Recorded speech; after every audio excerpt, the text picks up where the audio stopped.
देख रहे हैं न्यू इंडिया न्यूज़ नेटवर्क। मैं हूं आपके साथ वाणी। अभी हम मौजूद हैं ढोरका ग्राम में और यहां पर जो है हरियाणा चुनाव को लेके यहां पर जन आशीर्वाद रैली का आयोजन किया गया है। लोग बाग आप देख सकते हैं कितना जमावड़ा है लोगों का, भीड़ आप देख सकते हैं। राइट एंड लेफ्ट सेक्शन और यहाँ पे मीडिया वालों के लिए अलग सब सेक्शन है। सेंटर में महिलाओं के लिए महिला पुलिसकर्मी लगाई गई है और पुरुषों के लिए अलग से पुरुष जो पुलिसकर्मी है वो खड़े हैं, तैनात है जगह जगह पर। और यहाँ राव नरबीर जी भी आ चुके हैं और देखना ये है कि आगे अमित शाह जी को आना है, कितनी समय लगता है, कितने देर लगते हैं। हमारे साथ बने रहे, हम आपको लाइव अपडेट देते रहेंगे। न्यू इंडिया न्यूज़ नेटवर्क आपको बराबर लाइव देता रहेगा। आइए लोगों से पूछते हैं कि राव नरबीर सिंह ही क्यों। जी क्या नाम है, क्या नाम है? जी मेरा नाम साहिल यादव है। राव नरबीर जी आ चुके, कितना आप मानते हैं कि उनका चांस है और क्या मानते हैं कि कौन इनको टक्कर देने वाला है यहाँ पर? मैं ये कहता हूँ कि आज बादशाहपुर का हर एक परिवार यहाँ उपस्थित है और वो अपने नेता अजीज नेता राव नरबीर सिंह के लिए, क्योंकि दक्षिण हरियाणा के अहिरवाल का नेता अगर है तो राव नरबीर सिंह है। अगर इस इलाके की सोचता है तो राव नरबीर सिंह है। इस इलाके के रोड की सोचता है तो राव नरबीर सिंह है। इस इलाके की बिजली, पानी, सीवर लाइन, सड़क जिसके बारे में सोचता है राव नरबीर सिंह है। और पिछले 5 साल के अंदर जो निर्दलीय विधायक रहे थे ये हमारे कुछ काम नहीं हुए थे। अब की बार नरबीर सिंह दोबारा आए हैं और पूरी जनता इनके साथ खड़ी है, पूरी जनता साथ दे रही है। यहाँ पर हम देख रहे हैं कि बहुत अच्छे से आयोजन किया गया है, सारी व्यवस्था की गई है, पुलिसकर्मी भी अच्छे से लगे हुए हैं। लेकिन यहाँ पर जो है फिर भी लग रहा है कि भीड़ कम है। ऐसा क्यों दिख रहा है? ऐसा आपको दिखाई दे रहा है। हमारी आंखों में अगर देखोगे तो आप पीछे तक रोड तक चले जाओ, आप आयतपुर गांव तक चले जाओ, आपके सारे रोड भरे पड़े हैं। आपकी गाड़ियों की जगह नहीं, बस की जगह नहीं। आप एक बार, मैं आपको चाहता हूँ एक बार आप मीडिया बाहर दिखा के आए, आपको भीड़ ही भीड़ नजर आए। अमित शाह जी क्या राव नरबीर जी को ही समर्थन देने के लिए आ रहे खासकर? बिल्कुल, ये बादशाहपुर विधानसभा की ही रैली है और ये राव नरबीर सिंह की ही रैली है। इसके लिए अमित शाह जी आ रहे हैं और स्पेशली मंत्री जी जब से टिकट मिली है, जब से एक बात कह रहे हैं कि अमित शाह जी जब मिल के आए थे तो उन्होंने कहा था कि भाई राव नरबीर सिंह उनके लिए एक जनसभा करने जरूर आएंगे। क्या लग रहा है, क्या उद्देश्य है इस जन आशीर्वाद रैली का? क्या उद्देश्य है? उद्देश्य ये है कि चुनाव से पहले राव नरबीर सिंह की जीत पक्की है। जो भीड़, जो उत्साह, जो आप कह रहे हो कि भीड़, हमने 20,000 कुर्सी लगवाई थी, सारी की सारी कुर्सियां भरी और पीछे तक भी आदमी खड़े हैं कि पब्लिक में जोश है, उत्साह है। और आगामी अपने विकास पुरुष राव नरबीर सिंह को यहाँ का विधायक और अहिरवाल का नेता मान चुकी है। क्या लगता है अमित शाह जी कितनी देर में आ जाएंगे? अमित शाह बस अभी आ जाएंगे आधे घंटे के अंदर अंदर। आधे घंटे के अंदर अंदर इनका कहना है कि अमित शाह जी आ जाएंगे। बने रहिए हमारे साथ और देखते रहिए new India news network live.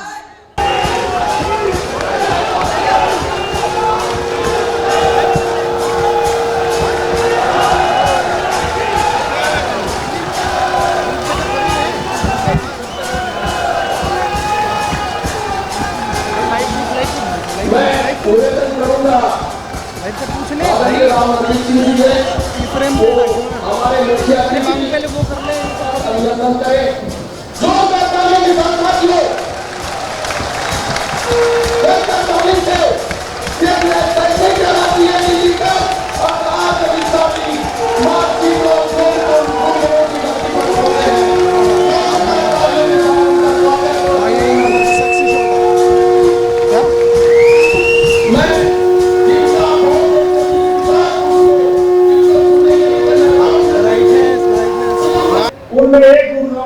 था। आज हरियाणा में 22 जिले हैं।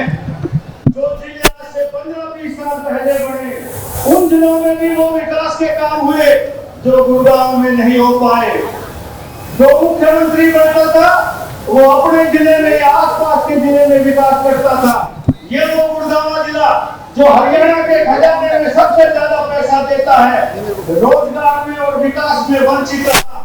लेकिन मुझे याद है 2014 में भारतीय जनता पार्टी की सरकार बनने के बाद आपने गुड़गांव में मीटिंग ली हरियाणा पैलेस में और सभी विधायकों से, मुख्यमंत्री से आप कह के गए कि भाई नौकरियां जो है वो पर्ची बंद करो, योग्यता के आधार पर नौकरी दो।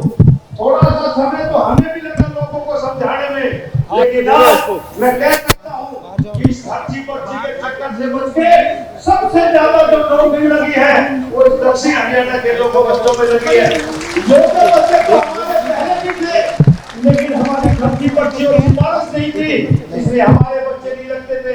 आज हमारे इन 10 सालों में हर गांव में 20 से 70 तक व्यक्ति लगे हैं कि योग्य बच्चे लगे हैं, लेकिन विकास हमारा उतना नहीं हो पाया जितना पहले होना चाहिए था। जो मुख्यमंत्री बना उसने अपने इलाके का विकास किया।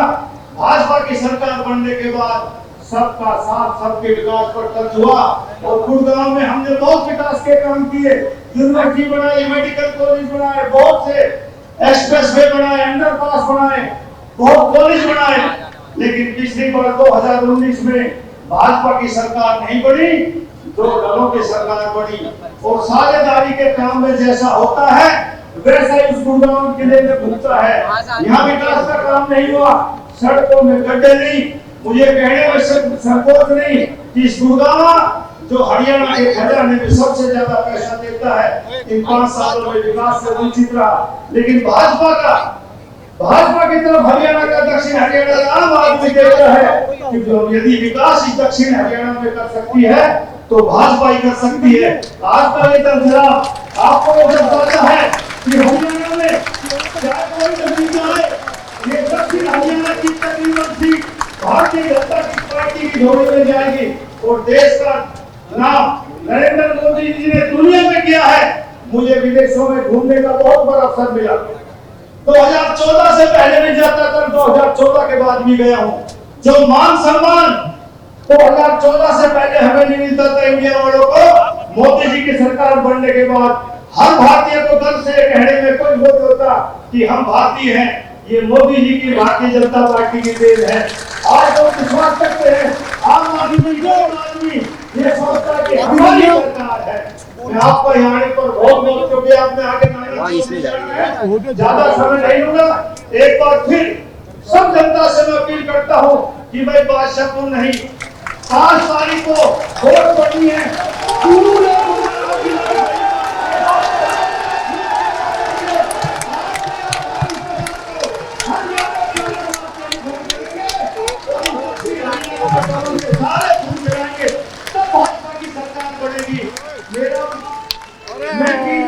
अमित शाह जी मैं बड़ा हूँ, मेरा सौभाग्य रहा है मैं 3 बार मंत्री बना हूँ और ऐसे कैसे होगी मैं चौथी बार मुझे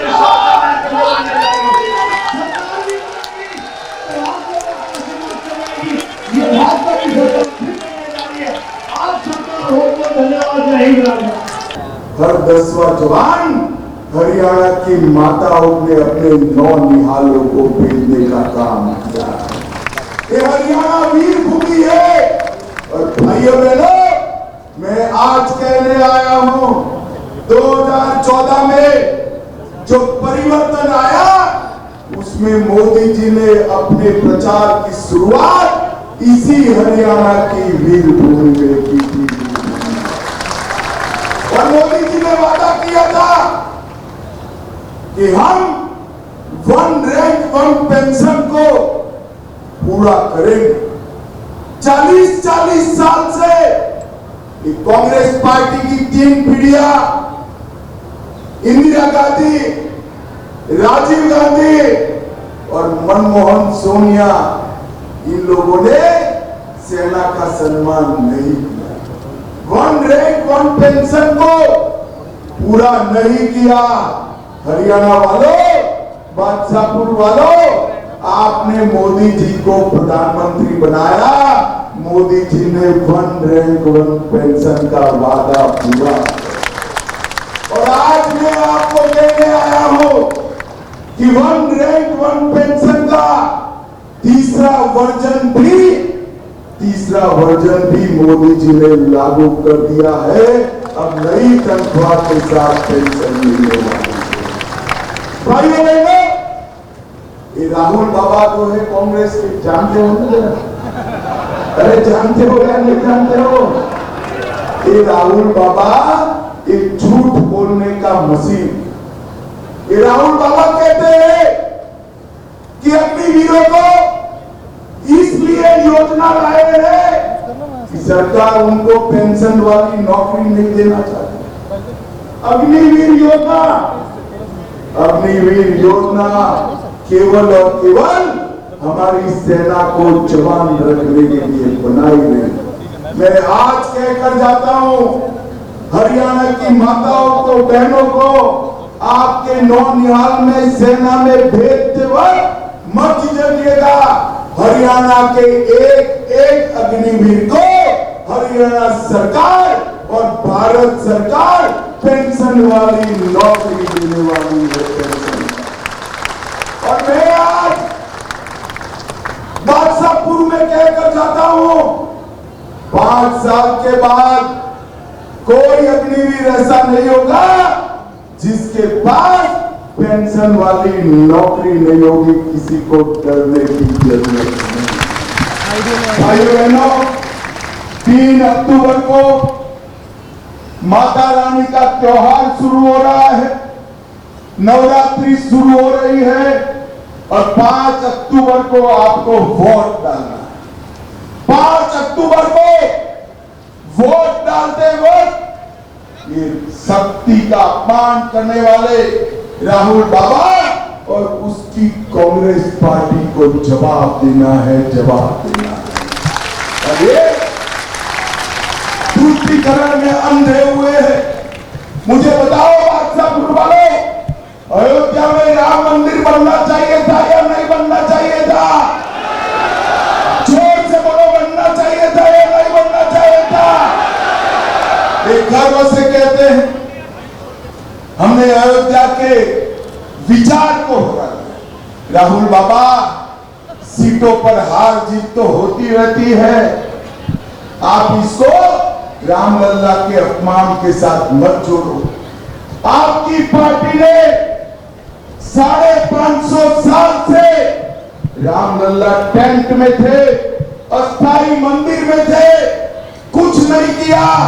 मोदी जी ने भूमि पूजन भी किया, मंदिर भी बनाया और प्राण प्रतिष्ठा करने का काम किया। भाइयों बहनों, हमने ये जो जवाब राहुल गांधी दे रहे हैं, इसका जवाब देना है। राव नरवीर बता रहे थे यहां पर सरकारें चलती थी, गुड़गांव का विकास नहीं होता। नरवीर साहब, गुड़गांव छोड़िए, यहाँ कांग्रेस की जो सरकारें आती थी वो केवल और केवल एक जाति और एक जिले का विकास करती। 2014 में हरियाणा वालों ने भाजपा सरकार बनाई। ये 10 साल में हमने 36 बिरादरी और पूरे हरियाणा का विकास करने का काम किया है, पूरे हरियाणा। पहली बार हरियाणा में पूरे हरियाणा की 36 बिरादरी की चिंता करने वाली सरकार। पहले एक सरकार आती थी जो एक जिले का विकास होता था और गुंडागर्दी बढ़ जाती थी। दूसरी सरकार आती थी, दूसरे जिले का विकास होता था और करप्शन बढ़ जाता था। ये हुड्डा साहब की सरकार थी, दलाल, डीलर और दामाद वो चरम सीमा पर थे। मेरे गुड़गांव की सैकड़ों एकड़ जमीन दिल्ली के दामाद को धनवान बनाने में बर्बाद कर दी, बर्बाद। हुड्डा साहब, आज भी आपके लोग तैयार हो गए। अभी मैं व्हाट्सएप पर देख रहा था, एक प्रत्याशी कहता है मुझे विधायक बना दो, मेरे हर समर्थक को 50-50 नौकरियां दूंगा। कैसे दोगे भी? नियम है या नहीं है? और आप आपके समर्थक को दोगे तो हरियाणा की जनता क्या करेगी? भाइयों बहनों, कांग्रेस का जब शासन आता है, खर्ची और पर्ची से नौकरी देने का काम होता है, खर्ची और भारतीय जनता पार्टी की सरकार आई, हमने हरियाणा में 1.5 लाख लोगों को नौकरी दिया। ना खर्ची, ना पर्ची, कोई दलाल की जरूरत नहीं। कांग्रेस के जमाने में नौकरी लेनी हो तो घूस देनी हो। इनके दल्ले आ जाते थे, दलाल आ जाते थे, घूस मांगते थे। भारतीय जनता पार्टी ने सरकार बनाकर ऐसा शासन दिया कि डाकिया 51 रुपए का सगुन लेकर युवाओं को अपॉइंटमेंट लेटर डाकिया ही दे जाता है कहीं जाने की। भाइयों बहनों, हमने तय किया है आप भाजपा की सरकार बना दो, हम 5 लाख युवाओं को, फिर से मैं कह रहा हूं, 5 लाख युवाओं को 5 साल में खर्ची और पर्ची के बगैर नौकरी देने का काम भारतीय जनता का। मैं अभी हमारे हरियाणा में नया ट्रेंड देख रहा हूं, हथीन से लेकर थानेसर तक और थानेसर से पलवल तक कांग्रेस के मंचों पर पाकिस्तान जिंदाबाद के नारे बोल रहे। मैं पूछना चाहता हूं राहुल बाबा को, ये आपकी पार्टी के नेता, आपके कार्यकर्ता पाकिस्तान जिंदाबाद के नारे लगा रहे हैं, क्यों चुप हो भाई? क्यों चुप हो? क्यों नहीं रोकते? तुष्टीकरण में कांग्रेस पार्टी अंधी हो गई। मुझे बताओ बादशाहपुर वालों, ये कश्मीर जो है हमारा है या नहीं है? अरे हम तक बताओ, दूर तक, कश्मीर हमारा है या नहीं है? धारा 370 जानी चाहिए थी या नहीं जानी चाहिए थी? कांग्रेस पार्टी और राहुल बाबा कश्मीर में सरकार बनाने के लिए कहते हैं हम धारा 370 को वापस लाएंगे। राहुल बाबा, एक गुरु की नगरी में, एक बादशाहपुर में मैं कहकर चाहता हूं, आप तो क्या, आपकी 3 पीढ़ी भी 370 को कश्मीर हमारा, ये कश्मीर में फिर से कश्मीर का झंडा लाना चाहते हैं। भाइयों बहनों, मैं आज कहकर जाता हूं, जब तक मोदी सरकार है कश्मीर में एक ही झंडा फहरेगा, हमारा तिरंगा फहरेगा और कोई नहीं। भाइयों बहनों, कश्मीर की रक्षा के लिए मेरे हरियाणा के जवानों ने बड़ी कुर्बानियां दी और वो कुर्बानियों को हम जाया नहीं जाएंगे। भाइयों बहनों, अभी अभी कांग्रेस का जो चुनाव आता है, ढेर सारे वादों की बारात लगा, हम ये देंगे, हम वो देंगे, हम फला देंगे, हम ढिका देंगे। हिमाचल, कर्नाटक और तेलंगाना, तीनों राज्यों में चुनते वक्त तो सारे वादे किए, मगर एक भी वादा पूरा नहीं हो रहा है। राहुल बाबा की सारी गारंटियां फूस हो गई, फूस। और हिमाचल सीएम ने कहा ये तो संभव ही नहीं है। भैया, हमें भी संभव नहीं है मालूम है, आपने वादा किया, वादा क्यों किया? भाइयों बहनों, हम ऐसा कोई वादा नहीं करते जो हम पूरा न कर पाए। यहाँ इतनी माताएं बहनें बैठी है, मैं एक मोदी की गारंटी कहकर चाहता हूं, भाजपा की सरकार बना दो, हर महीना 2100 रुपया हरियाणा की माता बहन के बैंक अकाउंट में मिलता है। राहुल बाबा झूठ बोलने की मशीन है, एमएसपी की बात करते रहते हैं। मैं बताता हूं, राहुल बाबा आप जरा जवाब दो, आपकी ऊपर भी सरकार थी, नीचे भी सरकार थी, कितनी फसलें एमएसपी पर खरीदते थे, सिर्फ गेहूं और चावल।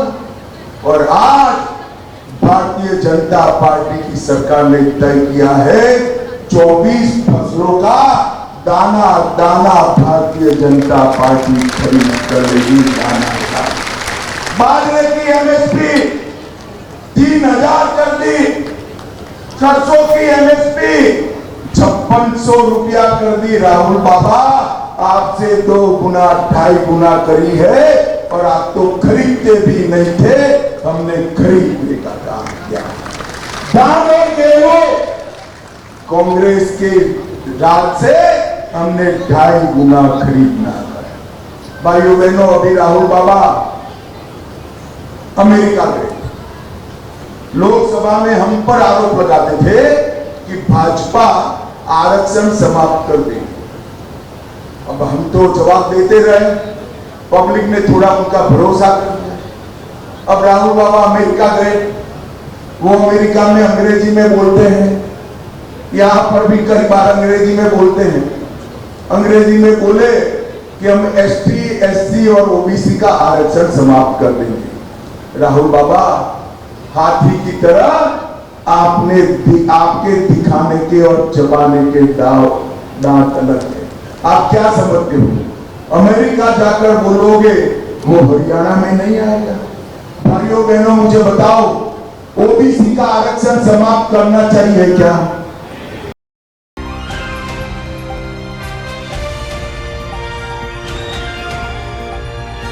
दिल्ली, हरियाणा, उत्तर प्रदेश, राजस्थान की हर खबर के साथ देखते रहिए न्यू इंडिया न्यूज नेटवर्क।